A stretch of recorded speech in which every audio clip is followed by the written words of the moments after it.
Alanis. Bien, pues yo bien, como día martes. Saludo a Martina, a Montserrat, a Carla Orellana, a Carla Aros, Constanza, Damaris que se viene integrando, Alanis también, y eso. Saludo a todos, espero que estén muy bien. En vista del tiempo, la idea es que podamos aprovechar bien todas las sesiones, entonces, eh, partir nomás, pues. Denme un segundo que tengo esto casi, casi listo. Acá. Y me faltaba este. Para que podamos aprovechar bien el tiempo. Saludo a Natalia también. Hola, Natalia, ¿cómo estás? Espero que estés muy bien. Eh, Acá. Nosotros la última vez que nos vimos, si se acuerdan, yo les mostré el tema de los contenidos de la PAES, ¿cierto? Y cómo íbamos a ir avanzando a partir de un cronograma. Yo, mis disculpas, no mandé la guía, pero las tengo, así que no hay problema. Ahora cuando terminemos, mando las guías y los PPTs para que ustedes tengan todo el material y lo puedan revisar. ¿Ya? Así que mis disculpas por no haberlo mandado antes. No los veo a todos, así que Julián creo que llegó y no sé si alguien más se integra, pero los saludo a todos, espero que estén muy bien. Y como les digo, en pos del tiempo, como son muchos los contenidos que tenemos que trabajar en historia, la idea es que podamos avanzar, ¿ya? Y que aprovechemos bien el tiempo. Si hay dudas, consultas, ustedes saben que pueden levantar la mano, el dedito, o me escriben por chat, si tienen alguna dificultad, duda, consulta o comentario. Si se acuerdan, el martes pasado trabajamos con eso. Recuerden lo siguiente, empezamos a trabajar con historia de Chile. Son tres los ejes que se trabajan en historia. El eje de historia, de por sí, el eje de formación ciudadana y el de economía. Nosotros partimos con historia. Y recuerden también que en historia, lo comenté la semana anterior, se trabajan dos periodos fundamentalmente, que son el siglo XIX, 1800, y el siglo XX, 1900. Y se trabaja tanto en historia de Chile como en historia universal. Cuando uno dice historia universal, finalmente historia de Europa, ¿ya? De universal tiene bastante poco, no estudia historia de África o de Asia, se toma bastante poco en cuenta eso, ¿ya? Así que cuando hablamos de historia universal hablamos principalmente de historia de Europa. Y el martes pasado trabajamos estos contenidos que están ahí adelante. Nos faltó el último, el que está acá abajo. Denme un momento para poder hacer con un lápiz acá. Nos faltó este que está acá, pero esto lo vamos a trabajar el día de hoy, así que no hay problema con eso. Pero el martes pasado trabajamos con estos conceptos de cómo se va configurando el mundo durante el siglo XIX, bien, en Europa, eh, y habíamos hecho también una especie de repaso, porque habían cosas que, si bien es cierto, no entran en la PAES, es muy importante que ustedes las tengan claro, porque son fundamentales para entender lo que pasa después. Y ahí hablamos un poco del tema de la ilustración, ¿cierto? La ilustración como forma de crítica al sistema imperante, si se acuerdan ustedes, hasta antes del siglo XIX, hasta antes de 1800, la mayoría de los países en Europa eran monarquías absolutas, en donde el rey no se le podía decir nada, tenía el poder, vale la redundancia, poder absoluto sobre las personas, sobre su territorio, y poco a poco, a partir del siglo XVIII, 1700, comienzan a aparecer voces críticas a esto. Y ahí aparece el tema de la ilustración. Reitero, esto lo hablamos la semana anterior, pero estamos haciendo un recordatorio para que más o menos quede claro y se entienda para dónde vamos hoy día. A su vez, hablamos de cuáles eran las consecuencias de la ilustración, porque este como movimiento filosófico, intelectual, de crítica al sistema hasta ese momento imperante que era la monarquía absoluta, tenemos, por ejemplo, las consecuencias que son la independencia de Estados Unidos y la Revolución Francesa, que van a ser claves para poder entender en el fondo qué es lo que pasa en Europa durante esta época. Bien, es muy trascendente esto porque, bueno, Estados Unidos entiendo que está en América, pero estas ideas europeas son las que tienen consecuencias no solo en Europa, sino que también en muchas partes del mundo, América y por supuesto Chile. Bien, Chile se siente el cambio que existe cuando llegan estas ideas de a poco. Y eso va generando que después se desarrollen los movimientos de independencia y Chile sea un país independiente. Hablamos un poco también de las consecuencias, ¿cierto?, de la Revolución Francesa y la independencia de Estados Unidos. de cómo ideas liberales se van haciendo cada vez más importantes. Y habíamos hablado de estas ideas también, de cómo se van expresando estas ideas liberales en un montón de cosas. Derechos individuales, que exista una separación de los poderes del Estado, una crítica también a la esclavitud, con el abolicionismo, el liberalismo en lo económico, que es el capitalismo, etc. Eh, y habíamos trabajado también sobre cómo comienzan a llegar estas transformaciones liberales y cómo se hacen eh, concretas, se concretizan. Sobre todo pensando en que los antiguas monarquías no querían que estas ideas se masificaran mucho, y es más, buscaban detenerlas, po. Y aquí teníamos cómo existían diversos movimientos de revoluciones que comienzan a haber en Europa en el siglo XIX, 1820, 1830, 1848, ¿cierto? En donde existen una serie de ideas en donde los países dicen, ¿sabéis qué? No somos más súbditos de un monarca, sino que somos ciudadanos. Y eso nos da derechos, ¿bien? Nos da derecho a participar. Aquí hay que tener súper claro también que no es una participación tan extensa. De hecho, en la mayoría de los países de Europa, y en Chile también a principios del 19, después de la independencia, está el voto censitario. Voto censitario significa que la gente vota, los requisitos para votar son muy altos. De partida no votan las mujeres, ¿ya? Esto era lo que se entendía como democracia en el siglo XIX. Dejamos al 50% de la población fuera, las mujeres no votan. Y los hombres que votan también tienen que tener una serie de requisitos, por ejemplo, tener dinero, saber leer y escribir, y eso evidentemente hacía que la cantidad de gente que podía participar era menor. Pero evidentemente hay una diferencia sobre cómo era antes, que nadie votaba, nadie participaba, y las decisiones las tomaba un líder que nadie podía criticar. Eso era más o menos lo que nosotros habíamos hablado un poco en el tema político. Después nos pusimos a hablar acerca del tema de la burguesía y esta nueva clase social que comienza a generar una serie de cambios. Hablábamos que eran comerciantes, ¿cierto? Artistas, médicos, profesores, qué sé yo. Y que comienzan ellos a tomar un protagonismo que va a ser súper importante porque vienen con ideas de transformar un poco la sociedad europea de esta época. ¿Bien? Eh, Ellos se oponen un poco a lo que significa la nobleza, la antigua nobleza que estaba de la mano de los reyes, que tenía su poder, basaba su poder en la tierra, son terratenientes, y los burgueses no, pues los burgueses tienen su poder en base al comercio, en base al tema económico, a este capitalismo que está apareciendo desde el siglo XVIII en adelante, este liberalismo económico.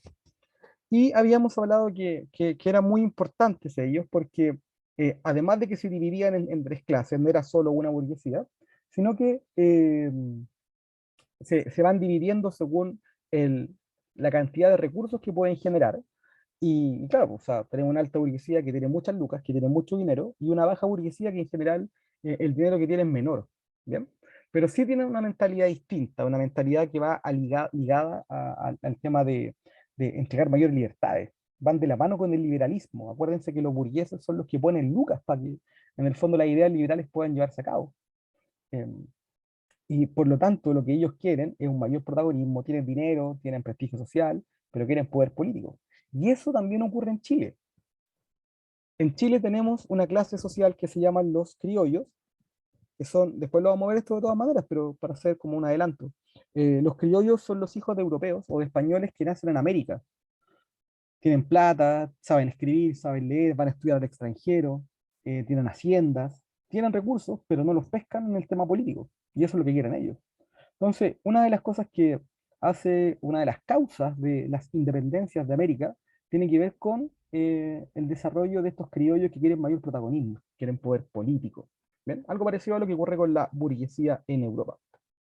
Y habíamos quedado en esto, en el tema de los estados-nación, lo quiero que lo trabajemos de otra manera, quiero mostrarle otra cosa. En el fondo lo que quería que recordaran era cómo se venía configurando desde fines del siglo XVIII, desde 1700, en adelante, para hacer el traspaso y el paso al siglo XIX. Y a partir de eso, lo que quiero que trabajemos hoy día es el tema de cómo se empiezan a configurar los estados-nación en Europa. Bien, porque esto va a tener directas consecuencias que lo que ocurre en Chile. Es muy importante entender que este concepto de Estado-Nación, déjenme buscar el lapicito para subrayar, acá. Este surgimiento de Estado-Nación, muchas veces podemos entenderlo como algo que son sinónimos, Estado y Nación. Y hasta antes del siglo XIX eso no era así. Eran dos conceptos que eran diferentes. Una nación, acá, este concepto, una nación es un grupo de personas que comparten características en común. Un gran grupo de personas, no una familia de 5 o de 10 personas, sino que muchas personas. Eh, y esa nación que comparten, no sé, etnia, que comparten idioma, religión, costumbres, muchas veces no tenían nación, no tenían Estado, perdón. No se organizaban dentro de un territorio que nosotros pudiésemos conocer en la actualidad como un país. En Europa, en el siglo XIX, en 1800, las fronteras eran muy distintas a los que son ahora. Países como Alemania o Italia no existían, porque eran un conjunto de reinos. Por ejemplo, en Italia estaban los reinos del norte, los estados pontificios. De más adelante les voy a mostrar unos mapas que se puede entender un poco el tema. Estamos haciendo solo como la introducción, para que no se preocupen, para que no se asusten. Estamos hablando de conceptos que pueden ser un poco enredados. Pero en el siglo XIX es cuando las naciones se organizan en un ente más formal a lo que llamamos Estado. Y eso también ocurre en Chile. En el siglo XIX Chile no tenía las fronteras que tiene hoy día. De partida habían territorios que eran de Perú y Bolivia, en el norte, que se obtienen con la guerra del salitre. En el sur, en la Araucanía, estaban los mapuches. El Estado no tenía territorio ahí, no hacía una posesión efectiva. La zona de los lagos, Puerto Montt, Puerto Varas, tampoco tenía una posesión efectiva. El extremo sur en Punta Arenas no había posesión efectiva. En la práctica, Chile era de Copiapó a Concepción. Y con el siglo XIX comienza a formarse esta idea de Estado-Nación. El Estado, la gente que controla el Estado, y ¿sabéis qué? Tenemos territorios que no dominamos. Tenemos que meternos ahí. Y eso también pasa en Europa. Y aquí van a haber muchas problemáticas que vamos a discutir con el paso del tiempo que les voy mostrando. Reitero, para que no se preocupen, no se asusten, estamos haciendo como la introducción a lo que vamos a hablar hoy día. El surgimiento de los Estados-Nación. Y cómo eso también redunda en Chile. Entonces, hay que tener súper presente, y por eso siempre me gusta a mí partir las clases, además de la introducción, con el tema de ideas previas. ¿Qué es lo que ustedes hoy día tienen que manejar para poder entender de manera más sencilla lo que vamos a ver hoy, durante hoy día, durante esta jornada, durante esta clase? Nosotros la semana pasada hablamos que habían ideas liberales que se expanden en Europa, en la idea de liberalismo, capitalismo, abolicionismo, constitucionalismo, etcétera. Se expanden por Europa, la gente la hace parte, y las monarquías que existían hasta ese momento van a tener una respuesta, y la respuesta que van a tener es no, no queremos más ideas liberales, deténganse un poquito, no se suban por el chorro, si lo pudiésemos decir de manera coloquial. Menos libertades, volvamos a la monarquía absoluta. Y la gente va a decir, no, pues, ya no volvemos a la monarquía absoluta. Olvídenlo, no hay más reyes absolutos. Y eso es lo que empieza a ocurrir en Europa. Hasta el día de hoy, en Europa, ¿hay monarquías? Sí. Gran Bretaña, Países Bajos, Suecia, España, son algunos ejemplos, pero no tienen poder los reyes. Es un poder diplomático, es un poder que es una figura casi decorativa, pero no tienen poder. En esos países hay primer ministro, hay presidente, hay parlamento. Porque lo que pasa en el 19 ya no permite una vuelta atrás.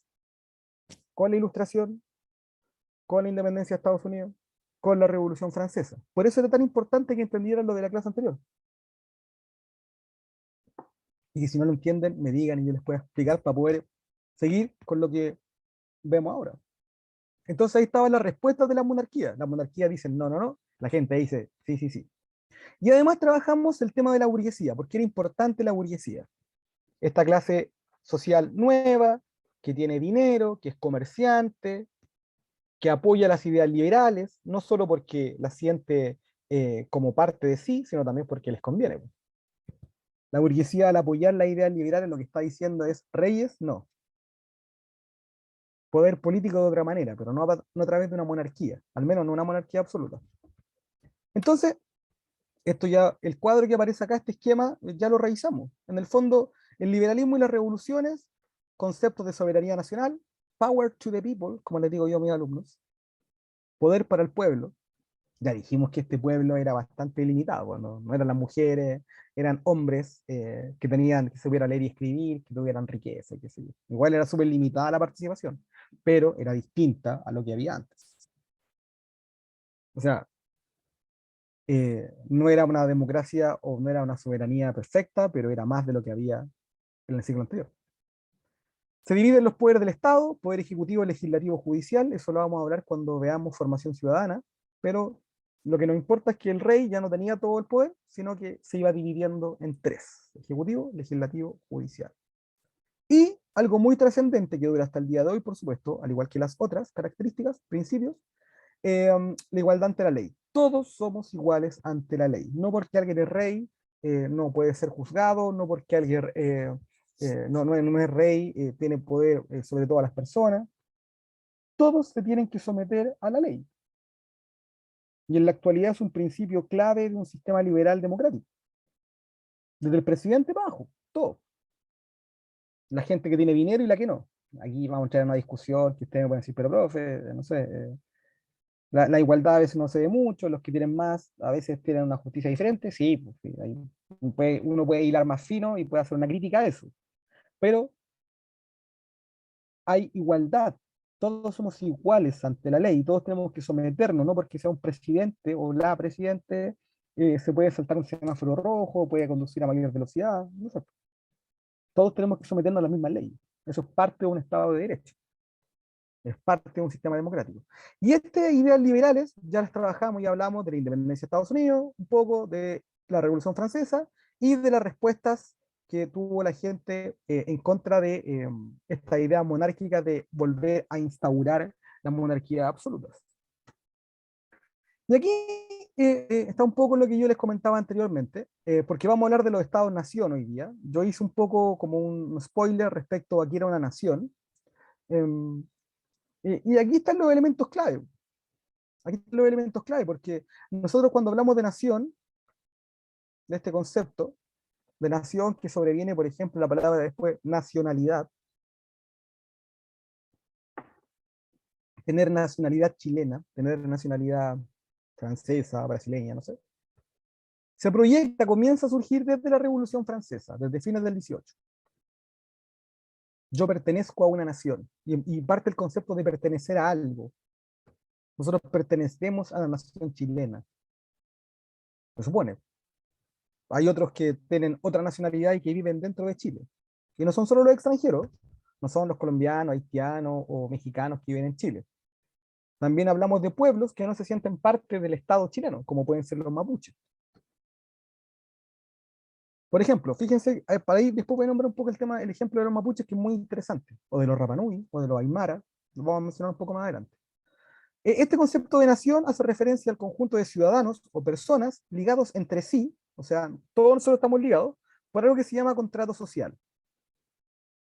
Este concepto que está en rojo, contrato social, que este contrato es algo metafórico, no es real, no es un contrato físico real, pero es la idea de que nosotros, como ciudadanos, todos los que estamos aquí en la clase, que no somos presidentes ni tenemos poder, a menos que esté el presidente, bueno, no sé, pero todos nosotros que no tenemos poder, firmamos un contrato con aquella autoridad, un contrato imaginario, un contrato social. ¿Y qué dice el contrato social? Que nosotros nos debemos a las autoridades, pero las autoridades también se deben a nosotros. Que nosotros tenemos responsabilidades, que tenemos deberes, pero también tenemos derechos. Y el Estado tiene que cumplir esos derechos. Nosotros también tenemos deberes con el Estado. Pagar impuestos, por ejemplo. Respetar las leyes. Esos son deberes que tenemos como ciudadanos. Pero el Estado también tiene que otorgarnos derechos a nosotros. Y en un Estado democrático está la libertad de prensa, libertad de expresión, libertad de movimiento. El Estado tiene que otorgarnos salud, educación, si nosotros no tenemos los recursos necesarios para poder pagarla. Pero, profe, la educación es mala. Bueno, esa es otra discusión. Pero el Estado tiene que cumplir con eso, tiene que garantizar eso. Que si un niño no tiene plata, igual tiene que tener un colegio. Pero, profe, no son buenos los colegios. Bueno, pero es otra discusión, reitero. La salud lo mismo. El Estado tiene que otorgarle salud a aquellos que no tengan lucas para poder tener una salud. Más allá de que sea buena o mala, eso es otra discusión. Pero que hay un elemento central. En el tema de la nación también se integran estos conceptos: etnia, lengua, cultura, historia. Las naciones comparten eso en común. Entonces los chilenos, por ejemplo, compartimos una etnia, una lengua, una cultura, una historia. Una etnia, la mayoría de nosotros somos la mezcla racial o étnica entre españoles e indígenas. Va a haber alguno que me va a decir, profe, mi abuela era británica o era holandesa, no sé, puede ser. Pero en general la mayoría de los chilenos, nuestra etnia, nuestra sangre, somos mestizos, mezcla de español con indígena. Hablamos español, bueno, en realidad no es español, es como chileno, ¿cierto? Nuestras propias palabras que derivan del español, pero hablamos español. Tenemos una cultura. Por ejemplo, todos nosotros en general celebramos, no sé, la Navidad, el 24 de diciembre, Nochebuena, se entregan los regalos en la noche. Y no el 25 como lo hacen en otros países. Ahí tenéis un ejemplo de cultura. Todos nosotros tomamos once más que cenar, por ejemplo, en la cultura como chilena. Y en la once se toma un té, un café o una leche con un pan, con mantequilla, queso, jamón, que es como lo habitual. Eso es cultura. En general compartimos eso todos los chilenos. Evidentemente no todos iguales, pero un poco es el fondo. Y compartimos historia, compartimos cosas en común. El terremoto del 2010, no sé, diferentes sucesos históricos. Sí, Jefferson me dice, también celebramos el 18 de septiembre. Claro que sí. Po. ¿Y cómo celebramos el 18? Con empanadas, con asado, ¿cierto? Con otras cosas, no sé. Pero todos celebramos el 18 de septiembre. Eso es cultura, eso es algo cultural. No celebramos el 4 de julio, no celebramos, no sé, otras fiestas de otros países. No celebramos el nacimiento, el cumpleaños de la reina, por ejemplo. Profe, Te escucho, una consulta acá. te escucho. ¿Sí? ¿Se refiere entonces a lo que acaba de decir como la identidad que tiene cada Sí, país? sí, po, Con- claro, con sí, sus, por ejemplo, costumbres, sí, po. eh, Oye, las Alejandro, súper bien. festividades, todas esas cosas. Sí, po. Y Alejandro, te pregunto a ti mismo, si es que puedo responder. Los mapuches, por ejemplo, ¿comparten eso con nosotros? Eh, la gran mayoría de cosas sí, porque hay Claro, cosas que como que dejaron de hacerse, sí, po, que siguen haciendo, por ejemplo, mapuche.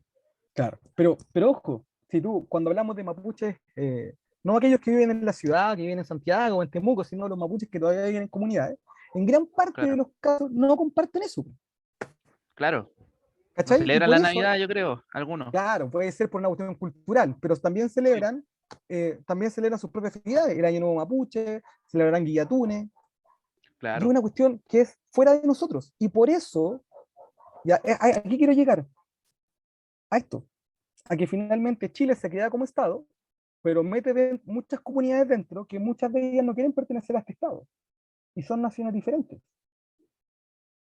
Los Aymara, los Rapanui, yo no sé si ustedes conocen un poco la historia del tema de Rapa Nui. El Estado se apropia de una isla que está en Oceanía, que no tienen nada que ver con nosotros. La etnia Rapa Nui es una etnia polinésica, es más parecido a lo de Nueva Zelanda, de Australia, como los All Blacks, los que juegan rugby, ¿cachai? Los maoríes. No son mezcla de español con indígena, porque los españoles no dominan Rapa Nui, el Estado chileno cuando es independiente, a fines de 19, a fines de 1800, toma Rapa Nui. Por supuesto que no les pregunta, no les preguntó a los Rapa Nui.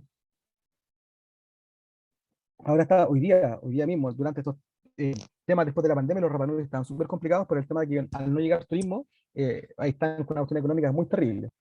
Pero en general los Rapa Nui no quieren tener mucho contacto con el Estado Es que chileno. igual, profe, a la isla llega gente de todas partes.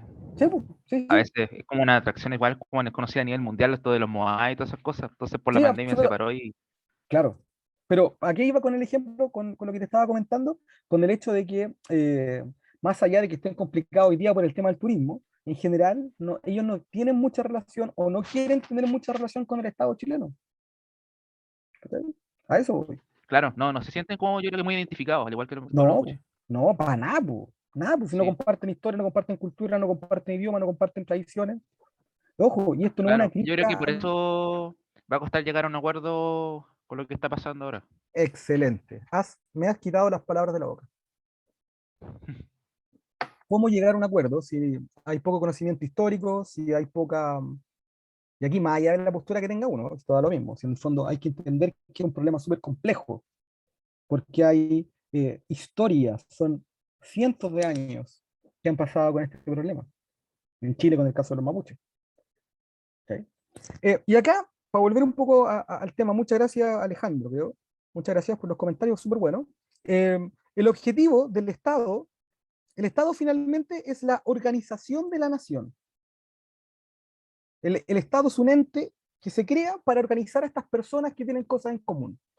Lengua, religión, cultura, etcétera.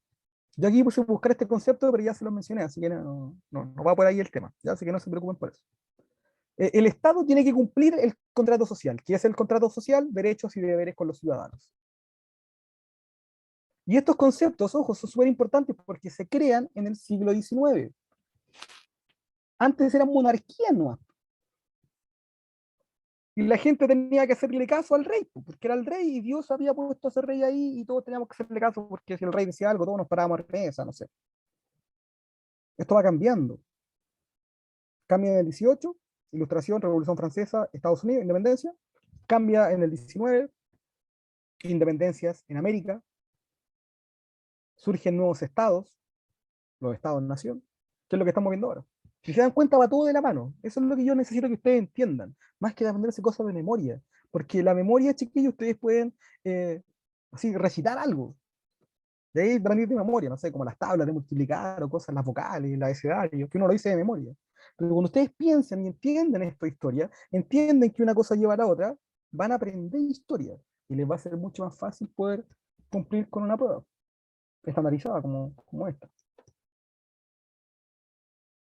A partir de este concepto de nación, también surge una palabra que yo creo que ustedes que conocen, que han escuchado muchas veces, que es nacionalismo, que viene de nación, como nacionalidad. Nacionalidad es pertenecer a una nación. ¿Y qué es el nacionalismo? Aparece acá al lado. Exaltar el sentimiento de unidad de una comunidad que comparte ciertas características. O sea, no sé, pongamos el ejemplo de Chile. Cuando hay chilenos que son nacionalistas, es como exaltar, así como poner arriba la nación chilena. Somos los número uno, la mejor historia, el mejor idioma, somos mejores que otros, porque eso va a generar problemas después. El nacionalismo, cuando se exacerba, cuando se lleva al extremo, provoca otras cosas que les voy a mostrar más adelante. Aquí aparece un concepto que es súper clave y que puede ser enredado, entonces si no me entienden, hagan las preguntas, yo soy todo oídos para poder escucharlo. El tema del nacionalismo fomenta el deseo, acá voy a subrayar, de los pueblos de que sus fronteras políticas coincidieran con los límites de su comunidad nacional. ¿Qué quiere decir esto? Que si tenemos un territorio que no era un país como conocemos en la actualidad, sino que son diversos reinos, pero todos esos reinos compartían características en común, la idea era, oye, ¿por qué no nos unimos? ¿Formamos un solo país? O al revés, si había un territorio que era muy grande, pero dentro de ese territorio había gente que decía, oye, yo no soy igual al que está al lado, ¿por qué no nos separamos? Entonces, ¿qué va a permitir el nacionalismo? La creación de estados mediante dos cosas. ¿Qué es lo que está acá? La división o la unificación. Voy a mostrar ejemplos después, por si está muy perdido. A veces con los ejemplos uno puede entender un poco mejor la idea.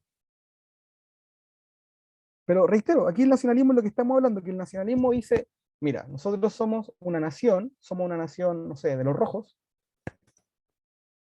y dentro de mis fronteras hay verdes. Y los verdes son distintos a nosotros. Así que vamos a hacer un nuevo país para no estar junto con los verdes, porque los verdes no son como nosotros. Por ejemplo, a lo mejor aquí se va a entender un poco más. Cuando hablamos de movimientos de división, estamos diciendo que hay países que dicen, ¿sabéis qué? Yo no soy igual al que está al lado, me quiero separar. Aquí dice, po, movimientos con ideas de separarse de otro estado más grande. El ejemplo clásico es Grecia, país europeo. Grecia, en esta época, siglo XIX, pertenecía a un imperio que era el imperio otomano, imperio turco otomano, pero que ya no existe en la actualidad. Y el imperio turco otomano, dentro de sus fronteras, tenía a los griegos, pero los griegos decían, oye, nosotros no somos iguales a estos gallos, a estos turcos otomanos. Así que queremos independencia. Y la logran, la obtienen. Y ahora son países diferentes. Reitero, el imperio otomano no existe, ahora es Turquía y otros países más. Eh, pero Grecia se separa. También Bélgica. Bélgica pertenecía acá en Europa, está al lado de Países Bajos, que comúnmente se conoce como Holanda, pero el nombre no es Holanda, es Países Bajos. También Bélgica se separa y forma su propio Estado-nación. Y el ejemplo más concreto y más sencillo es la independencia de los países latinoamericanos. Chile, Argentina, Bolivia, Perú, México, no sé. Pertenecían a la corona española. Pero la gente que vivía en Chile en esa época no se sentía parte de España. Éramos una nación diferente. Y lo mismo en Argentina, y lo mismo en Bolivia, y lo mismo en... Profe, Sí, te ¿cuándo escucho. ocurre esta separación? Porque de verdad mi ignorancia, pero no sé, no me manejo en ese tema. ¿Cuándo ocurre esa separación para poder decir recién somos el mejor país de Chile? Somos el mejor país de Chile cuando se ocurre la independencia, que comienza a organizarse en 1810 con la primera junta de gobierno y que termina Ah, en ya, 1818, cuando se firma la independencia. ok, muchas ¿Sí? gracias. No, no, de nada. Soy todo oídos para las preguntas. Entonces, hubo movimiento de división, pero también hubo movimiento de unificación, de unirse, de unificarse. Y acá están los dos ejemplos más claros que son Alemania e Italia. Estos países, como los conocemos hoy, no existían a inicios del 19. Eran puros reinos separados. Creo que tengo un mapa adelante. No tengo un mapa. Lo voy a mostrar después. Descartar. Esperemos un poquito. Fallé en el sistema, pero no se preocupe. Ahí. Los movimientos de unificación tenían como... No fue el lápiz. Acá. Tenían como objetivo unir, por eso es unificación, en un solo Estado-nación diversos territorios que eran independientes. Italia y Alemania eran distintos reinos, se unen en torno a un solo reino, a un solo país, a un solo Estado. Y ahí se forman los países de Alemania e Italia. Teóricamente, Alemania e Italia son más nuevos que Chile, por ejemplo. Chile se configura un poco antes de Alemania e Italia, porque esto ocurre a mediados del 19. Pero el gran problema es que uno puede entenderse que esto es muy bueno, pero cuando el nacionalismo se lleva al extremo, ocurren problemas que escalan a niveles insospechados. El nacionalismo malentendido, un nacionalismo extremo, un nacionalismo que justificación de expandirse hacia otros lugares. Y esto, como la historia está unida, está enlazada, esto que es del 19, el nacionalismo, tiene consecuencias en el siglo XX. La Primera Guerra y la Segunda Guerra Mundial son ejemplos de los nacionalismos. El ejemplo más extraordinario, y no lo digo por algo bueno, sino que es algo fuera de lo ordinario, algo fuera de lo común, es el nazismo en Alemania. El nazismo en Alemania planteaba la eliminación de grupos que fueran contrarios a su idea nacionalista. Entre otras cosas, que vamos a hablar después en otras clases cuando hablemos de historia de Europa del siglo XX, pero estaba a eliminar un grupo completo de personas que eran los judíos. ¿Por qué? ¿En base a qué? A ideas nacionalistas extremas. Entonces tenemos problemáticas cuando existe un nacionalismo que se lleva al máximo, cuando se lleva al extremo. Y por otro lado, acá en el cuadro rosado, incluso hoy existen demandas de autonomía de algunos grupos. ¿A qué nos referimos a esto? A lo que decía al inicio, que habían dentro de un Estado, habían metido naciones que muchas veces no compartían las mismas características. Y en los últimos años esto ha sido mucho más visible, mucho más notorio. De aquí yo pongo búsqueda en los grupos, pero en general yo se los puedo nombrar si no hay problema, pero hay un sinnúmero de lugares en donde hubo ideas, y hasta el día de hoy existen, ideas independentistas. Por ejemplo, la ETA en España, el País Vasco. El País Vasco es una región que está al norte de España que quiere separarse de España. Y la ETA era un grupo terrorista que defendía esas ideas. Y con atentados, coches bombas, muchos muertos.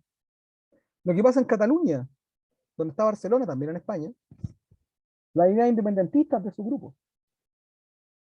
Ustedes deben saber, por ejemplo, en el tema del fútbol, cuando juega el Real Madrid con el Barcelona, el partido es clásico y hay tanta rivalidad, porque Madrid es como España, es como la nación de España, y Barcelona no lo es. Y muchos catalanes quieren la independencia de España. España jamás va a permitir eso, por supuesto, porque Cataluña es un sector económico muy importante. El IRA, en Irlanda, también grupo terrorista que planteaba la separación de Gran Bretaña, de Escocia también. Y Escocia también quería separar de este gran territorio que es Gran Bretaña. Entonces, ¿qué es lo que tenemos? Que estas ideas nacionalistas, hasta el día de hoy, de una u otra manera generan o pueden generar conflictos. Ahí podemos sacar, por ejemplo, en Canadá. Yo no sé si ustedes conocen el tema de Canadá. Canadá fue conquistada tanto por españoles, perdón, lo siento, por ingleses como por franceses. Entonces, en Canadá hay los idiomas oficiales, el inglés y el francés. Y hay sectores que quieren separarse y formar otro país, porque tienen este concepto de nación, que es una de las cosas que comparten el idioma. Los franceses dicen, oye, no somos iguales que los ingleses, que los que heredan el tema de la conquista del territorio. Veamos el tema de los indígenas mapuches en Chile, o de otros pueblos indígenas que también no se sienten parte del Estado que los alberga y que quieren mayor autonomía e incluso independencia. No digo que los mapuches quieran eso, solo digo que buscan mayores cuotas de autonomía dentro del Estado chileno. Y hay otros grupos indígenas en América que también quieren lo mismo. Entonces, lo que me interesa que les quede claro es que este concepto de Estado-Nación es un concepto que hasta el día de hoy tiene consecuencias, que no es algo que nosotros podamos mirar tan a la ligera. Y de hecho, que es lo que les quiero nombrar ahora, acá está lo de los mapas. Tan mal no está. Porque aquí está el tema de las unificaciones de estos territorios. Denme un momento. Entonces, el tema del Estado-Nación hasta el día de hoy tiene consecuencias, tiene situaciones que pueden complejizar las relaciones internacionales, porque hasta el día de hoy hay grupos que, como les decía, quieren mayor autonomía, no se sienten parte del Estado, porque el Estado no les pregunta a esos grupos si quieren ser parte del Estado, los domina nomás, Estado absurdo. Dudas, consultas, comentarios, no sé si se entiende lo que estamos hablando. Ah, que hay un mapa bacán, mira. Miren, estoy mostrando los mapas, ¿cierto? ¿Sí o no? Sí, profesor. Bacán, súper. Miren, acá están los dos territorios que les decía, Italia y Alemania. A la izquierda, acá, voy a sacar el lápiz, o mejor el puntero. Acá. Acá tenemos Italia, acá a la izquierda, y acá tenemos lo que conocemos en la actualidad como Alemania. Se dan cuenta que, miren Italia, todos estos que tienen letras, todos los nombres, son territorios diferentes. Piamonte, Lombardía, Tirol, Venecia, los estados pontificios, Cerdeña, Reino de las dos Sicilias, y se unifican después en un solo territorio, que es lo que conocemos hoy día como Italia. Porque ellos dicen, ¿sabéis que compartimos cosas en común? Compartimos idioma, compartimos eh, etnia, un pasado. Los italianos vivían en la idea de la antigüedad del Imperio Romano. de cómo durante la época de la antigüedad, la época que se conoce como la antigüedad, Roma alcanza fronteras que son norte de África, Asia, gran parte de Europa. Entonces los italianos se sentían con ese pasado que los unía. Y ahí es cuando se unen, pues. Evidentemente no todos están de acuerdo y por eso hay guerras. Hay lugares que querían mantener su independencia. Pero el Estado, como había la mayoría que querían unirse en esta idea de formar un Estado-nación y sacar adelante el país y lograr el desarrollo y ser una potencia económica mundial, qué sé yo. Lo mismo en Alemania, fíjense los territorios alemanes. Prusia era el más importante, pero hay otros como Hannover, Mecklemburgo, Sajonia, Turingia, Württemberg acá abajo, Baviera, son distintos territorios. Alsacia, Lorena, que va a ser un territorio súper en disputa después en el siglo XX. Lo mismo, son distintos reinos. Fíjense acá la simbología: Reino de Prusia, Confederación de Alemania del Norte, Estado de Alemania del Sur. Y se van a unir en torno a un concepto, esta idea de que somos alemanes. Entonces se configuran estados-nación. Se configuran estados, organizaciones de esta nación. De naciones que eran parecidas en la práctica. O sea, teóricamente ellos decían que eran parecidos y por lo tanto podían unificarse en un solo territorio. Y acá aparece el tema más concreto de Italia y Alemania. Si se fijan, también acá hay ideas que ya son previas, que nosotros hemos hablado en clases de la semana pasada y hoy día. El tema de ideas liberales, se conforman Estado-nación. ¿Y qué era esto? Unir en un gobierno y un territorio a un grupo de personas. Formar países. Los Estados-nación que nosotros tenemos hasta el día de hoy, que conocemos hasta el día de hoy. Y en este mismo periodo, estamos hablando siglo XIX, 1800, desde inicios de 1800 hasta mediados de 1800, ocurren las dos unificaciones que son más importantes: Alemania e Italia, y se convierten en Estado-nación.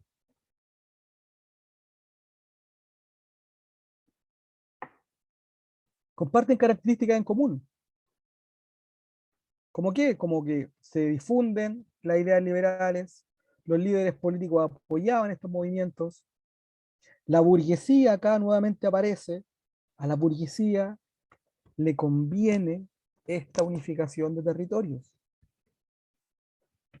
Principalmente, bueno, después lo voy a mencionar por qué, pero principalmente porque le permite agrandar su espacio en donde podían hacer negocios. Recuerden que la burguesía fundamentalmente son comerciantes.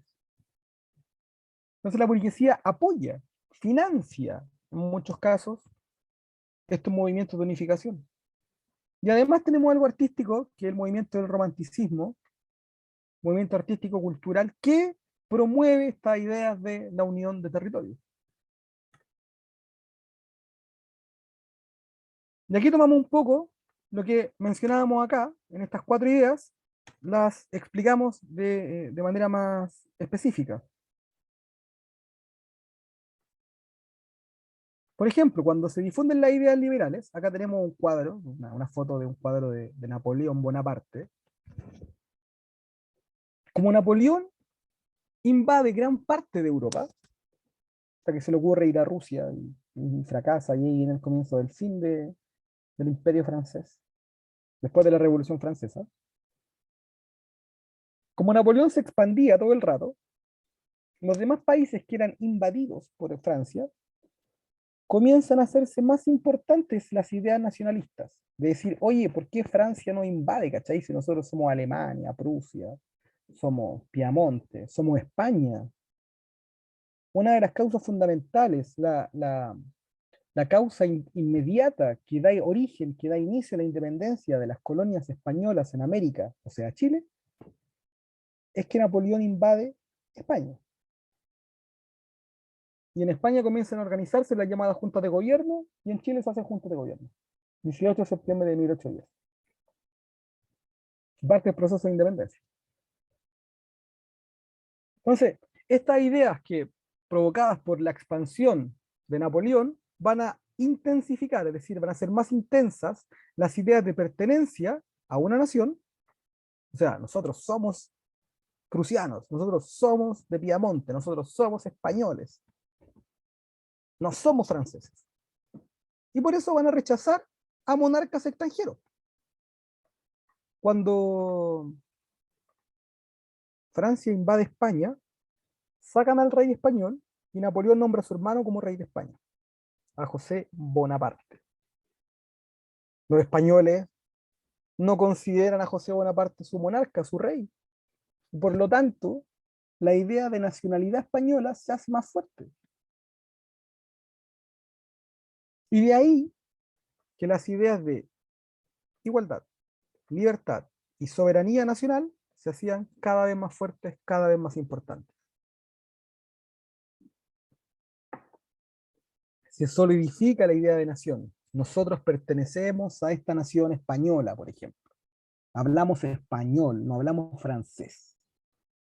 Es algo súper concreto. Entonces, estas ideas liberales defienden el hecho de ideas de nacionalistas, el nacionalismo. Somos España, no somos Francia. Muerte el rey francés. También van a haber líderes políticos que van a apoyar estas ideas de unificación. Los casos más importantes son los que vemos en esta pantalla. Por ejemplo, el rey Víctor Manuel II, aquí a la izquierda, de Piamonte y Cerdeña, esto en Italia. Víctor Manuel va a promover la unificación de los territorios. Y Guillermo I en Prusia. Prusia era el territorio más importante de lo que conocemos hoy día como Alemania. Ambos líderes, tal como aparece ahí, dirigieron el proceso de unificación de sus territorios, tanto en Italia como en Alemania. Tanto Italia a la izquierda, Alemania a la derecha. Fíjense en los cuadros de ambos personajes. No hay que reírse mucho de los bigotes y de las modas de la época. Era la moda que había ahí, 1800, por si acaso. Fueron apoyados por la burguesía, que ya les dije, le interesaba esto, y también por el ejército. Los ejércitos también van a ser protagonistas en estas unificaciones. Oh, siguen viendo un mapa, diablos. Gracias por avisarme. Yo pensé que veían lo que veo yo. A ver, descartar.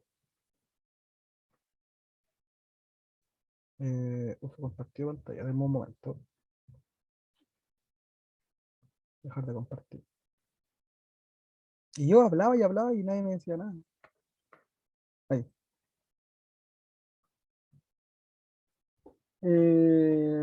Les estaba mostrando esto. Sí. Estaba aquí. Acá. Acá aparecen ambos líderes que son los que apoyaron los procesos de unificación de los territorios. Víctor Manuel y Guillermo I.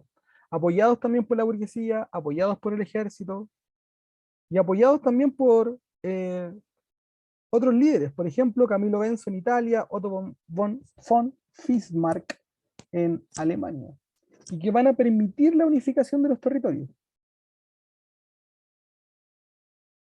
Y aquí hay algo que yo les decía anteriormente. La burguesía veía con buenos ojos la unión de territorios para maximizar sus beneficios económicos. De ahí a que ellos financiaron, pusieron lucas, pusieron su apoyo no solo moral, sino que también de dinero a estos movimientos. Por eso era tan importante la burguesía.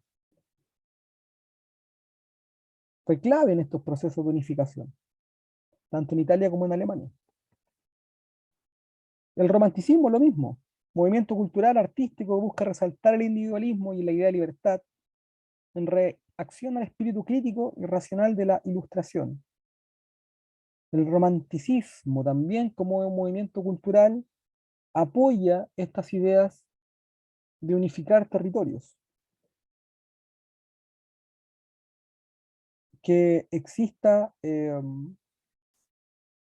un Estado que sea parte de una nación, que las naciones puedan organizarse a partir de un Estado, que es lo que hemos hablado durante este tiempo, durante este rato.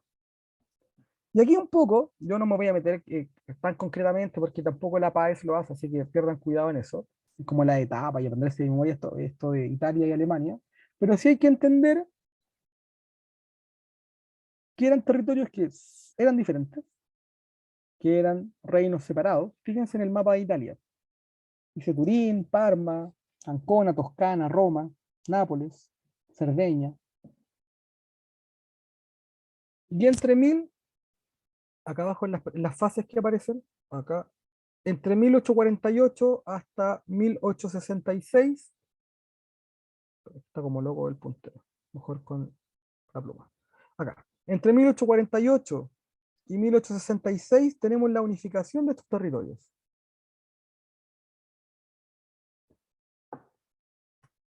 Lo mismo ocurre en Alemania. Alemania tenemos distintos reinos. Todos estos colores que están acá en este mapa, que estoy encerrando acá, eran reinos distintos. Y se van a unificar en un solo territorio, que es lo que hasta ahora nosotros conocemos como Alemania. Pero fíjense que esto es durante gran parte del siglo XIX.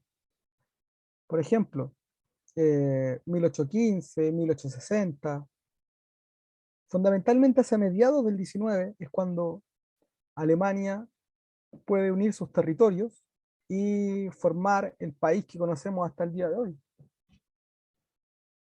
Entonces, aquí lo que me interesa que entiendan es que estas ideas liberales, esta expansión de las ideas liberales, permite hacer que comiencen a desarrollarse una serie de conceptos en lo concreto, no solo en lo teórico, que a veces puede parecer muy ajeno, sino que pueda tener consecuencias que son súper importantes, como la creación de estos estados, como la configuración de un nuevo mapa europeo.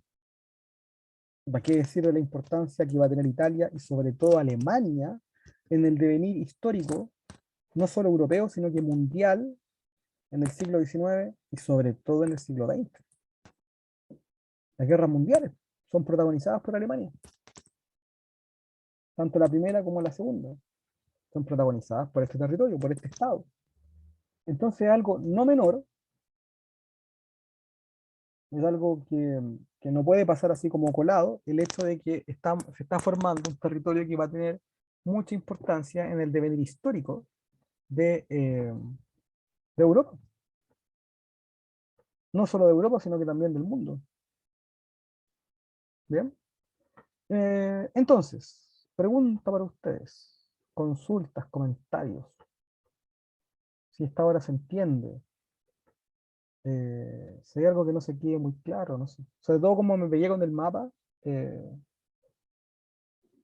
no sé si se entendió todo lo que quise explicar.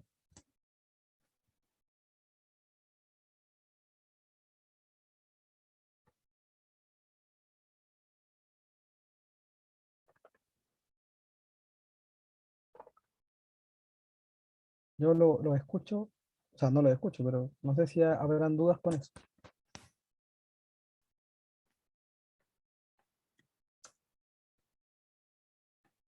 ¿No? ¿Todo claro? Bien. Entonces, reitero, cualquier duda, consulta, comentario, ustedes háganlas. No se queden en silencio, porque cuando ustedes me hablan, yo puedo explicar de mejor manera algún concepto, algún elemento que no se entienda, no sé. ¿No? Ya. En un momento para mostrarles otra cosa. Lo tengo acá. ¿Qué vamos a pasar?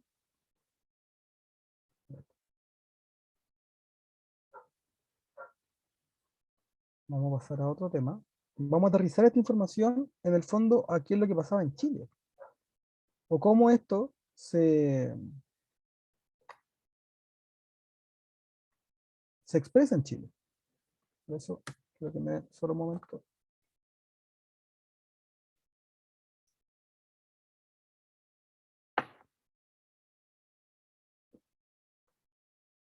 Editar.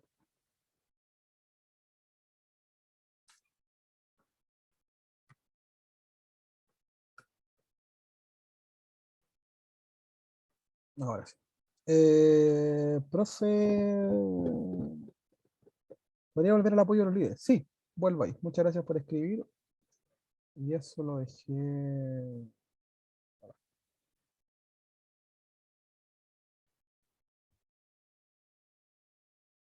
Voy ahora, acá.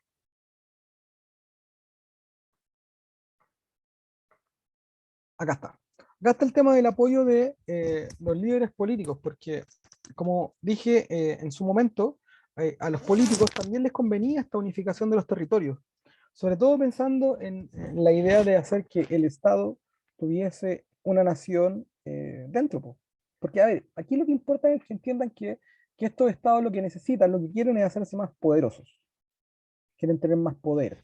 Y a partir de eso mismo buscan esta unificación de los territorios. Eso, Gerson. Así que eso es como, a eso es lo que buscaba y a eso apuntaba esta parte, de cómo a los líderes políticos también les interesa esta unificación de los territorios.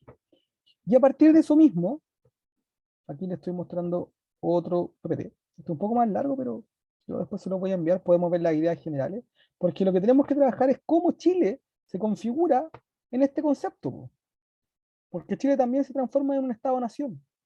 Recuerden, en la parte en el eje de historia vamos a hacer los paralelos entre historia universal e historia de Chile, porque lo que pasa en el mundo evidentemente afecta a lo que pasa en nuestro territorio. Chile no queda ajeno a lo que pasa en el mundo. Y por eso hablamos de construcción y de organización del Estado, porque son con las mismas ideas que venían pasando del extranjero. Entonces aquí vamos a hablar del orden republicano, de la construcción del Estado chileno, cómo se forma y organiza la república, cómo Chile se inserta económicamente en el mundo en el 19, cómo se consolida la idea de nación. Y por eso era importante hablar de nación antes, que es lo que hicimos al inicio de la clase. Y esto es muy relevante. Esto es muy importante. Chile era una colonia. No vamos a devolvernos tanto para atrás. Ya, perderíamos mucha clase. Pero Chile era una colonia de España, al igual que Argentina, Bolivia, Perú, Colombia, México. Qué sé yo. ¿Y por qué hay independencia? Por muchas causas que vamos a mencionar más adelante. Pero la más importante, porque es la causa inmediata, es que había un caballero que se llamaba Napoleón, que ya salió en el baile en clase, que está acá. ¿Está ahí el caballero Napoleón? Que en 1808 invade España. Napoleón toma preso al rey, que era Fernando VII, el que está acá, este caballero que está aquí. Y según la teoría del poder, en esa época, que todavía eran monarquías, Dios le daba el poder al pueblo y el pueblo se lo daba al rey para que el rey gobernara. Y los españoles dicen, no estando el rey, porque está preso, nos pusieron un rey francés, que era José Bonaparte, el hermano de Napoleón, no estando el rey, el poder vuelve al pueblo. Entonces van a empezar a organizarse, a crearse y a organizarse la Junta de Gobierno en España. La gente en América ve eso y dice, nosotros también podríamos hacerlo. Y eso es lo que ocurre. Y ocurre en Chile el 18 de septiembre de 1810, la creación de la primera Junta Nacional de Gobierno. Ojo, acá no, Chile no declara su independencia de España. De hecho, si ustedes revisan y buscan qué es lo que se habló el 18 de septiembre de 1810, una de las primeras cosas que se hace y se dice es que se declara la lealtad al rey. Solo vamos a organizar el país mientras nuestro amado rey no está. Reycito, usted quédese tranquilo porque cuando vuelva, nosotros le entregamos el poder. El problema es que pasaron más cosas entre medio y ya fue. El poder no se devolvió al rey. Y vienen las guerras de independencia, que es lo que tenemos que trabajar también ahora. Pero ahí la pregunta es, ¿pero cómo este hecho tan puntual, cómo algo que pasó en Europa desencadena tantas cosas?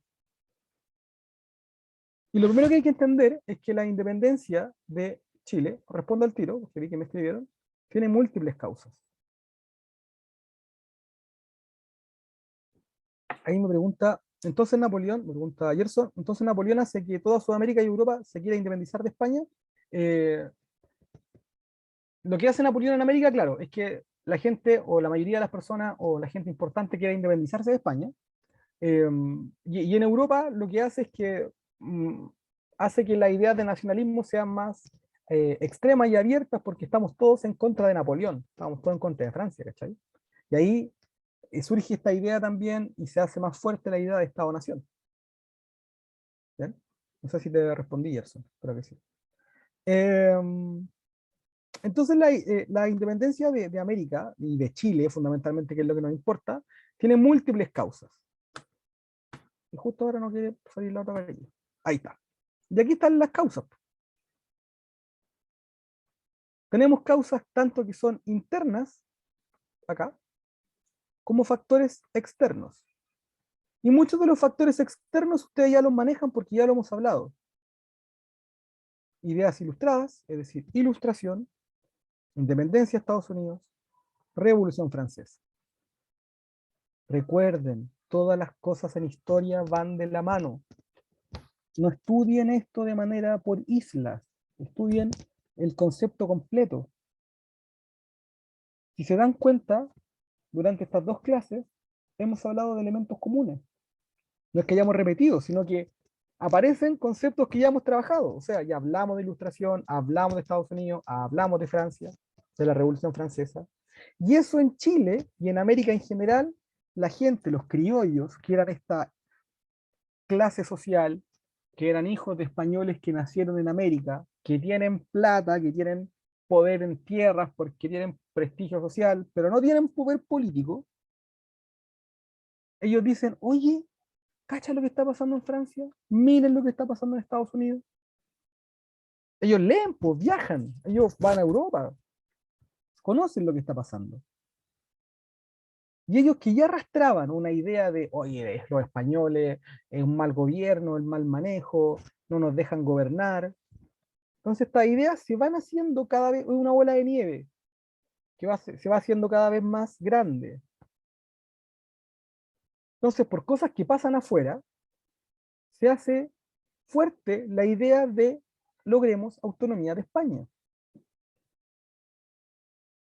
Además, dentro de América, dentro de Chile, obviamente, llegan libros que hablan de los ilustrados, de Rousseau, de Voltaire, de Montesquieu, y estos criollos leen y dicen, oye, mira lo que están planteando en Europa. Fin de la monarquía absoluta, separación de los poderes, concepto de soberanía popular, eran cuestiones prohibidas. Po. ¿Ustedes creen que los españoles, los reyes, iban a dejar que esta idea se expandiera? Obvio que no. Además, en América, en Chile, obvio, los criollos no los dejaban tener cargos políticos. Tenían cargos políticos, pero eran así, bastante de segundo orden. No podían haber virreyes, por ejemplo, criollos. Los virreyes eran traídos de Europa, eran españoles fundamentalmente. Los reyes, no, el rey español, ningún rey español vino a América en esta época, en la colonia, no. No tenían ni idea de lo que pasaba acá, eran eh, con las autoridades que ellos nombraban, era que se enteraban de qué pasaba en América. Además, económicamente hablando, existía un monopolio. Al comienzo, las colonias americanas solo podían comerciar con España. Eso se fue relajando con el paso del tiempo, pero el mercado negro era increíble. En Chile, que éramos el último territorio del mapa en América, llegaban las peores cosas, no éramos un lugar importante dentro del reino español, estábamos al final, lo único que nos hacían famosos era por los mapuches, porque los españoles no podían ganar a los mapuches, tuvieron que crear un concepto que en muchos lugares no existía como capitanía general y además mandaban plata, la corona española que se llamaba el Real Situado, era una plata para poner un ejército profesional en la frontera de la Araucanía, porque los mapuches no le podían, los españoles no podían ganar a los mapuches. Entonces éramos nosotros en realidad bastante dejados de la mano de Dios de los españoles, del reino español. Y más encima, los españoles no pescaban a los criollos, que eran la élite del territorio. Solo mandaban los españoles. Entonces esto va generando una molestia frente a la monarquía española. Más encima, 1767, vayan dándose cuenta, estamos hablando de épocas que son muy similares. Estamos hablando del siglo XVIII, estamos hablando del siglo XIX, están pasando cosas en todo el mundo. En 1769, perdón, 1767, la corona española expulsa a la orden religiosa de los jesuitas. Los jesuitas eran una orden religiosa muy importante, no solo por el tema de la fe católica, sino también porque tenían muchos territorios, tenían mucha riqueza en tierras. Y debido a la crítica que hacían los jesuitas muchas veces hacia la monarquía y el poder económico que estaban ganando, la corona española expulsa a los jesuitas de América. Y los jesuitas tenían no solo poder económico, político, sino que también tenían un poder social, un poder cultural, y la gente apoyaba a los jesuitas. Y eso más hacía que la gente en América, y en Chile, obvio, tuviese un enojo frente a la monarquía española. Entonces, estas causas que vemos nosotros acá, o estos factores, nos permiten entender que la independencia de Chile no es de un momento a otro. Ojo, estamos hablando del siglo XIX. Ya hablamos de lo que pasaba en Europa al inicio, ahora hablamos de lo que pasa en América y en Chile. Entonces, no es que un día en Chile alguien se levantó y dijo, oye, ¿por qué no nos independizamos de España? Sino que fueron un sinnúmero de cosas, un proceso multicausal. Y eso provoca lo que conocemos como la independencia de Chile y las consecuencias que hasta el día de hoy tenemos. Somos un país independiente. Y acá tenemos las distintas etapas de la independencia. Son tres periodos. La independencia en Chile, el proceso de independencia va de 1810, acá, aquí, hasta 1823, que es cuando empieza otro periodo de la historia de Chile, que es la organización de la República. Y esta independencia se divide en tres etapas: patria vieja, reconquista, patria nueva. La primera va desde la primera junta de gobierno, acá, hasta el desastre de Rancagua, cuando las tropas criollas son derrotadas por los españoles, tienen que arrancar. La etapa de la reconquista va desde Rancagua, el desastre de Rancagua, hasta la batalla de Chacabuco, cuando desciende el ejército libertador que viene desde Argentina a liberar los territorios chilenos, de Chile y después otros territorios. Y el último periodo va desde la batalla de Chacabuco hasta que O'Higgins, que es nombrado como director supremo, renuncia. Eso es abdicar. La abdicación de O'Higgins, ahí termina el periodo de la independencia y parte otro periodo histórico. Yo acá esto, cuando le envié esto, ustedes lo pueden revisar de manera más detallada. ¿ya? Aquí tenemos los tres periodos y los principales acontecimientos. A mí lo que me interesa que a ustedes les quede claro es que en este proceso de independencia, porque no vamos a hablar de todos los temas, no vamos a demorar mucho en eso, pero lo que me interesa que entiendan y que les quede súper claro es que estas tres etapas de la independencia forman, permiten el desarrollo del proceso posterior, que es que Chile se haga un país dependiente de España. Y vamos a tener elementos clave, por ejemplo, en la Patria Vieja se crea el primer congreso, que no estaba en Valparaíso, estaba en Santiago. Los primeros reglamentos constitucionales, la creación del Instituto y la Biblioteca Nacional. Se crea el primer diario de Chile, ya no era un diario español, sino que era un diario chileno. Los diarios son súper importantes porque permitían no solo mostrar noticias, sino que también permitía hacer crecer un sentimiento nacional, nacionalismo, construcción de un Estado-nación. Por eso son importantes las banderas, por ejemplo. En esta época, en la Patria Vieja, se crean las primeras banderas. No sé si han visto, pero esa bandera tricolor que es blanco con amarillo con azul. Y el escudo salen unos indígenas. Las banderas son muy importantes porque te dan la idea de, de- de sentimiento hacia algo, de pertenencia. Por eso los países crean banderas, o crean himnos, o crean escudos. En el periodo posterior Reconquista es cuando los españoles vuelven a Chile, desde Perú, del virreinato del Perú, llegan españoles para quitarle poder a estos gallos, estos criollos locos que están ocurriendo, se les ocurre independizarse. Sí, la gente o los criollos, los líderes de la independencia, O'Higgins, Carrera, huyen a Argentina, se organiza un ejército libertador al mando de San Martín, en Chile se queda Manuel Rodríguez, dirigiendo esta guerrilla, guerra de guerrillas, porque los españoles vienen con todo, a tomar venganza y a impedir que estas ideas nacionalistas crezcan. Finalmente, en la Patria Nueva, en la última etapa, batalla de Chacabuco, firma de la independencia, 12 de febrero de 1818. Este debería ser nuestras fiestas patrias, el 12 de febrero del 18. Ahí es cuando se firma la independencia. El 18 de septiembre es cuando se da inicio al proceso, con la primera junta, pero ahí no se declara nada. Reitero, les dije hace un momento, en la primera junta de gobierno incluso se declara lealtad al rey. Reycito, no se preocupe, nosotros vamos a organizar el poder mientras usted no está. Pero cuando usted vuelva, le devolvemos el poder. Cosa que no ocurrió, por supuesto.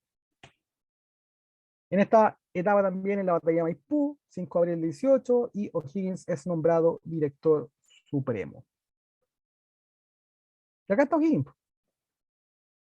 Acá está el conocido por muchos como padre de la patria, don Bernardo O'Higgins, hijo de Ambrosio O'Higgins, irlandés, que fue gobernador de Chile y después fue nombrado virrey del Perú. Líder O'Higgins del proceso de independencia. No el único, pero uno de los más conocidos. Y durante su periodo, durante su administración, fíjense todos los cuadros que aparecen, eh, se crean una serie de cosas. La escuela militar, la primera marina de Chile, la escuadra nacional, se firma la independencia, se diseña la bandera actual, se crean constituciones o intentos de constitución, el cementerio general, se crea la Alameda, la actual Alameda, en el centro de Santiago, que de hecho recibe su nombre, nosotros es conocida como la Alameda, pero se llama Avenida Libertador Bernardo Higgins. Alameda, le dice uno. La principal arteria de la ciudad de Santiago. O sea, O'Higgins queda como líder. Aquí lo que me interesa es que vayan entendiendo algo. Lo mismo que estaba pasando en Europa, estaba pasando en Chile, en América y en Chile. Claro, a través de otras cosas. Pero el proceso en general es el mismo. Se estaban formando Estado-nación a partir de ideas liberales, en contra de monarquías absolutas. La idea de soberanía popular, de capitalismo, de abolicionismo. De hecho, Chile va a abolir la esclavitud muy temprano, en esta época.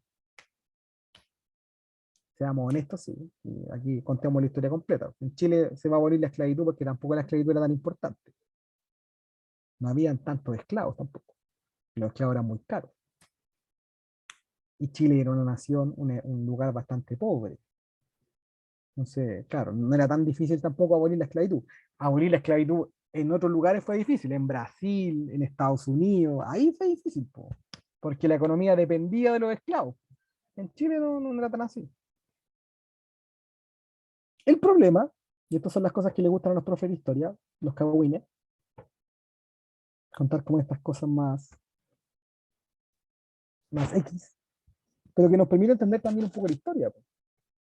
El problema es que O'Higgins también empieza a generar eh, un resquemor por parte de muchas personas. O'Higgins queda como líder del país. No existe el cargo de presidente, por si acaso. El cargo que se ocupa es de director supremo. Y O'Higgins fue director supremo, no fue presidente de Chile. El cargo, el nombre, el título de presidente empieza a recibir en 1826. Y el primer presidente de Chile es Manuel Blanco Encalada, el que recibe ese nombre, ese título, presidente. Y aquí entre nosotros, para que no le cuenten a nadie, Blanco Encalada nació en Argentina. Así que teóricamente nuestro primer presidente fue argentino. sea, no es una crítica, pero es como una forma de ver también cómo se ha manejado la historia de Chile, ¿no? Las particularidades que tiene nuestro país. O'Higgins, entonces, como líder, ya mencionamos algunas de sus obras, reitero, esto ustedes lo van a tener, así que pueden revisarlo después, pero también genera como resquemor y como mala onda respecto a otros. Otros no lo miran muy bien a O'Higgins. ¿Por qué no lo miran bien? Porque, por ejemplo, empezó a designar para cargos políticos a gente que no estaba muy preparada, gente que era muy cercana. Algo que sigue ocurriendo a veces en la actualidad, po. El nepotismo, cuando se nombran a personas cercanas a ti, a la autoridad, eh, y en muchos casos no tienen mucho poder, o sea, mucha... Puro pituto. Sí, gracias. Él lo haya dicho, que no sé quién es, pero Y sí. yo, Sí, profe. po, dale. Sí, po, obvio. O sea, Sí, es verdad. sí, po, desde el inicio de la República, ya nepotismo, po, ya pituto. Si era ahí amigo del líder, está ahí listo. Bien, entonces empieza a generar resquemor, porque la gente dice, oye, pero con O'Higgins y con este nuevo país, porque somos independientes, no iban a haber cosas nuevas. No muchas, no muchas. ¿Qué más? La nobleza, o no sé, nobleza, la aristocracia mejor, sí, ese es el mejor concepto. La aristocracia en Chile también comienza a generar como mala onda a O'Higgins, porque O'Higgins va a abolir los títulos nobiliarios, va a acabar con estos conceptos de conde, de varón, se acaba eso. Porque para O'Higgins se supone que en este nuevo país íbamos a ser todos iguales. Por lo tanto, ¿qué es eso de que uno es noble, uno es el conde, no sé qué, otro es el varón de no sé qué? No, todo igual y se terminan los títulos nobiliarios. Y esto a la aristocracia chilena le produce enojo, po.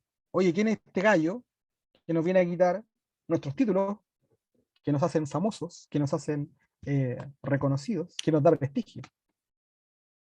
Además, había inestabilidad política. Estábamos recién formándonos como país. Había inestabilidad económica. Chile ya comienza a tener deuda externa. Le debíamos plata a otros países. Fundamentalmente, ¿a quién? A Gran Bretaña. Porque Gran Bretaña, ahí muy al ojo, muy ojo al charqui, muy atenta a lo que pasaba en América, pone lucas. Le conviene que haya independencia. No porque seamos amigos de los británicos, porque los británicos nos tengan buenas, sino que también hay un interés detrás. Los británicos dicen, se está independizando de España. Podemos meter nosotros nuestros intereses ahí. ¿Están como invirtiendo? Tipo, obvio, Ah, claro. claro. Sí, po. Los británicos dicen, se van los españoles, podríamos estar nosotros ahí. Y eso es lo que hacen. Entonces prestan plata, pero con la idea de que no solo Chile, sino que Argentina, Perú, México, no sé, ahora tengan muchos intereses también británicos en su interior. Y cuando avancemos más en historia de Chile, en las próximas clases vamos a hablar de cuando Chile tenía salitre y exportábamos salitre. ¿Quién era dueño del salitre? Los británicos. ¿Quién era dueño de los bancos en Chile? Los británicos. Por lo tanto, no es que los británicos no tuvieran tanta buena onda, sino más bien era también algo que era muy de interés de su país. Gran Bretaña en esta época se transforma en la potencia número uno del mundo. España para abajo, Gran Bretaña para arriba. Estados Unidos no, Estados Unidos recuerden que se está recién formando. Estamos hablando de 1810, 1820. Estados Unidos se independiza en 1776. Como país tenía ¿cuánto? 40, 50 años. No era una potencia mundial, Estados Unidos. Se está formando, sí. Y los Estados Unidos también ponen los ojos en América Latina. Y en 1823 aparece una doctrina, un presidente que se llama James Monroe, y que pone en práctica la doctrina Monroe, América para los americanos, y que va de la mano con esto de los británicos. El presidente de Estados Unidos dice, oye, europeos, no se metan en América, América para los americanos.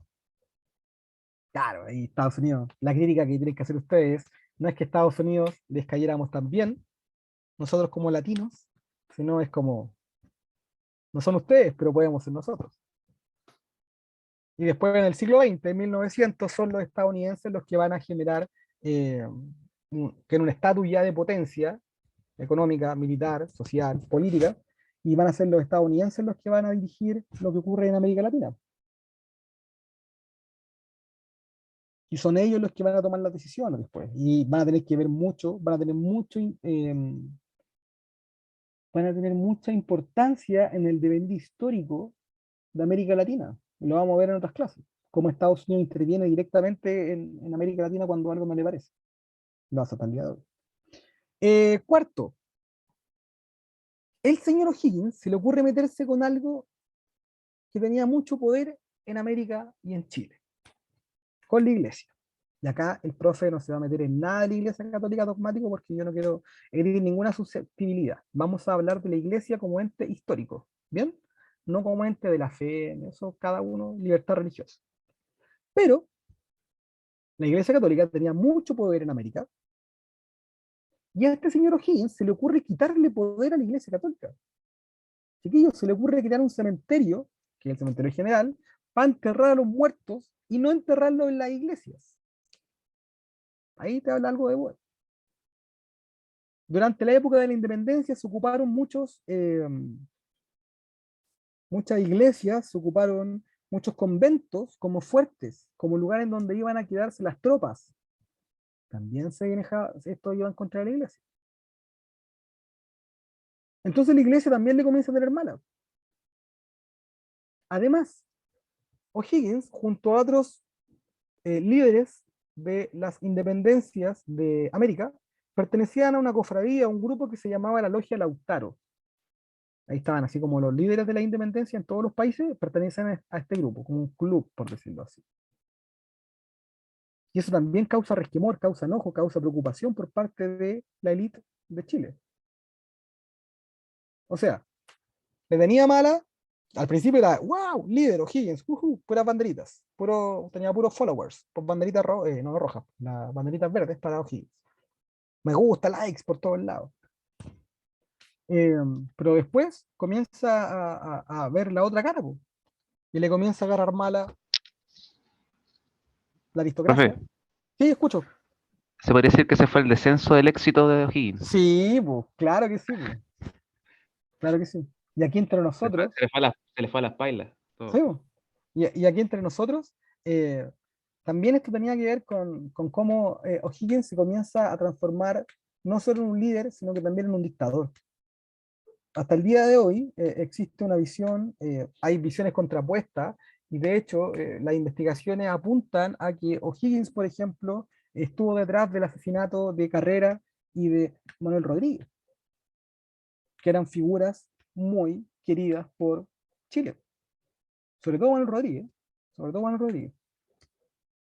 Y O'Higgins, según lo que se ha investigado en la actualidad, no quiere tener un contrapeso, no quiere tener una figura que le quite poder, como Carrera, como José Miguel Carrera, como Manuel Rodríguez.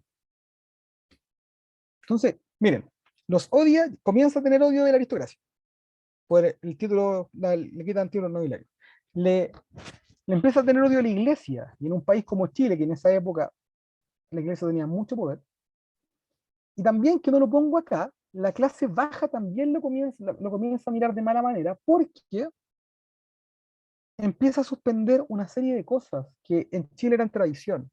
Por ejemplo, las corridas de toro, que en Chile se hacían, una tradición española, pero éramos colonia española, se prohibieron, por ejemplo, las peleas de gallo,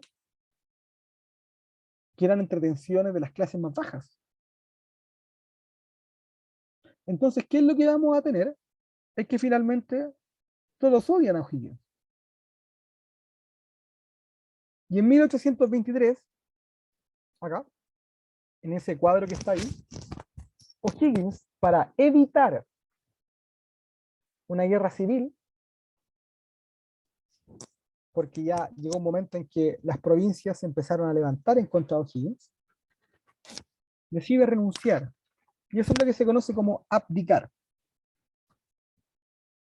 Para evitar una guerra civil, que las provincias Coquimbo y Concepción se fueran en contra de Santiago, decide renunciar al poder. Y se va a Perú. Nunca más vuelve. Y nunca más regresa, a pesar de que después va a haber un grupo de personas que quieren el regreso de O'Higgins, así como rockstar. Ya, nunca vuelve O'Higgins. O'Higgins muere en Perú. Pero Pero lo que me interesa que entiendan, porque hay parte de otro periodo, que es el periodo de organización de la República, pero no me quiero adelantar tanto, porque me interesa que podamos solidificar y podamos, en el tiempo que nos queda, porque nos queda, qué sé yo, 4 minutos, me interesa que podamos entender y hacer un resumen de lo que hemos visto hasta ahora, antes de pasar a lo otro, porque, como les decía, el periodo que viene ahora está relacionado con cómo Chile se organiza a partir eh, de este nuevo periodo. Chile ya es independiente, ya se gana, eh, ya no dependemos de España. Ya también un periodo nuevo, que es el periodo de organización de la República. ¿Qué hacemos ahora que somos independientes? No tenemos idea de cómo se hace un país, ¿cachai? Pero antes de empezar con eso, que vamos a trabajar en la próxima semana, es súper importante que entiendan lo que ya llevamos. Es muy importante que entiendan eso, porque eso es el inicio de lo que ya va a desarrollarse en el siglo XIX. Hemos trabajado con ideas liberales, la expansión de estas ideas liberales, cómo se manifiestan en Europa, porque la gente, y esto ya lo he repetido, pero para que lo entiendan, la gente sabe y se apropia de un concepto que ya no son súbditos, ya no van a ser mandados por un rey, sino que son ciudadanos. Y que en esta idea de ciudadanos se van a construir Estado-nación, personas que tienen características en común, no sé, que tienen idioma, etnia, cultura, tradiciones, etcétera, y quieren formar países, y eso también pasa en América, y pasa en Chile. Y en Chile se transforma en un Estado-nación, que es independiente a España. Y ahí empieza la configuración de los territorios nuevos. Y eso es lo importante que ustedes tienen que entender. Reitero, si estudian historia por isla, se les va a olvidar. Si estudian así elementos de uno en uno, se les van a olvidar. Intenten unir todo. Cuando unen todo, se les hace mucho más fácil entender los procesos históricos. Y cualquier duda que tengan, escríbanme. Voy a poner de nuevo el correo, mi correo. Lo voy a poner acá. Yo me demoro a veces en contestar, pero no tengo problemas en hacerlo. Si hay alguna duda, consulta, comentario, ahí. profes84@gmail.com. Si hay alguna duda, un comentario, una consulta, porque a veces, no sé, les da lata o les da vergüenza participar por aquí, pero si tienen dudas, háganlas. Y yo puedo ir orientando los que pueden leer, que no, que pueden revisar. Hay muchas cosas que se pueden ver, por ejemplo, en internet. Profesor, Escucho. ¿usted nos va a hacer llegar algún material a nosotros o no? Sí, de hecho lo dije al inicio, tengo que enviar hoy día, no lo envié los días anteriores, pero tengo que enviar hoy día las guías, los PPTs, todo eso se lo voy a hacer a ustedes, para que ustedes los puedan revisar. Ah, pero ¿por dónde? Yo se lo envío a Víctor, y Víctor después se lo va a llegar a ustedes, creo que en un drive, se los manda a ustedes, ahí no me manejo, Ya, profesor, muchas pero gracias. les va a llegar, ¿ya? Oye, siendo las 8:14, y para no quitarles más tiempo, y en el fondo no extenderme en algo que, para qué rellenar, vamos a quedar hasta acá. Cuando nos veamos de nuevo, vamos a trabajar entonces con cómo estas ideas nacionalistas y de independencia se masifican y llegan a Chile, y en el periodo posterior, pues, que es de organización de la República. ¿Bien? Dudas, consultas, los escucho. ¿No? ¿Todo claro? Ya. Esperando que tengan un súper buen día, una súper buena semana. Nos vemos el próximo martes. Que les vaya excelente. Nos vemos. Chao. Ya, Chao, profesor, profe, un gracias. gusto. Nos vemos. Igual. Chao. Chau, chau. Chao.